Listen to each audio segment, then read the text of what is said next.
There are certain snippets within the Code Snippets panel which are directed directly at mobile development.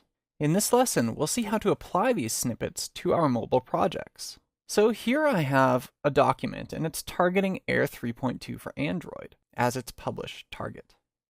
We're going to open up the Code Snippets panel and have a look specifically at snippets that are directed toward mobile. So we have mobile touch events.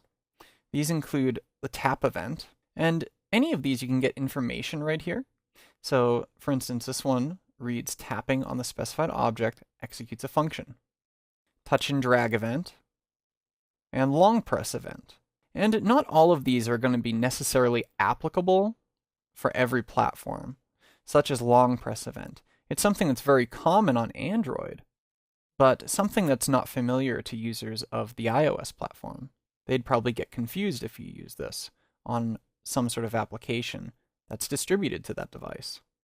We then have mobile gesture events, such as the two-finger tap event, pinch to zoom event, and pinch to zoom is something that's quite familiar across mobile smartphone platforms.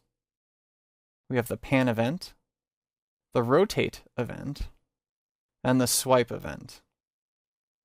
Here we have some more mobile actions, so swipe to go to next or previous frame, swipe to go to next or previous scene, movement through the accelerometer, deactivate or activate a certain event, and a menu key press event.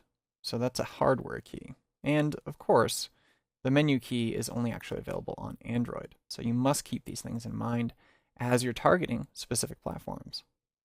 Then we have some that are specific to Air Mobile, such as show geolocation, and to reorient the object upon device rotation. So to actually apply any of these, we simply have to go in and choose one. Let's choose the pinch to zoom event, because this is something that's very common across all mobile platforms, or at least all popular mobile platforms such as iOS and Android. So let's choose this, and we can have a look at the code through this show code bit here, and it explains pinch to zoom event that pinching the stage will zoom in on the selected object.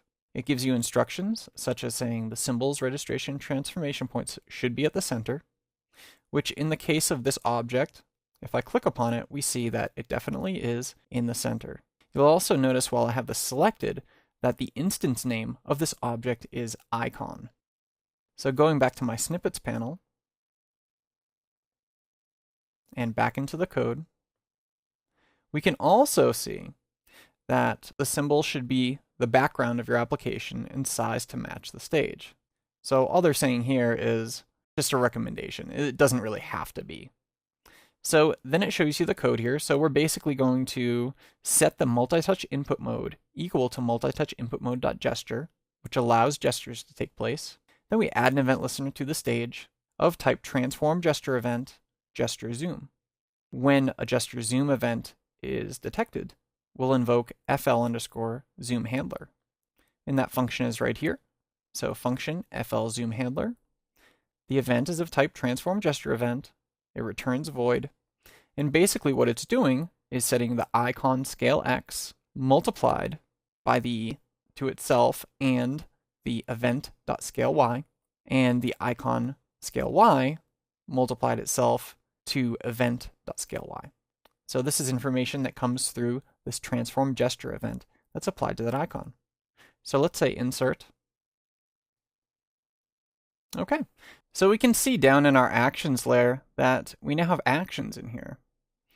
So if we go up to Window and Actions, we can see that all of that code that we just went over has been applied to our actions layer.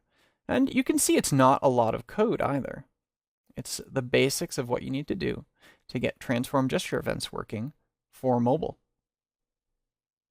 So this has been a rundown of various mobile-specific code snippets and how to apply those to an object in a mobile project within Flash Professional CS6.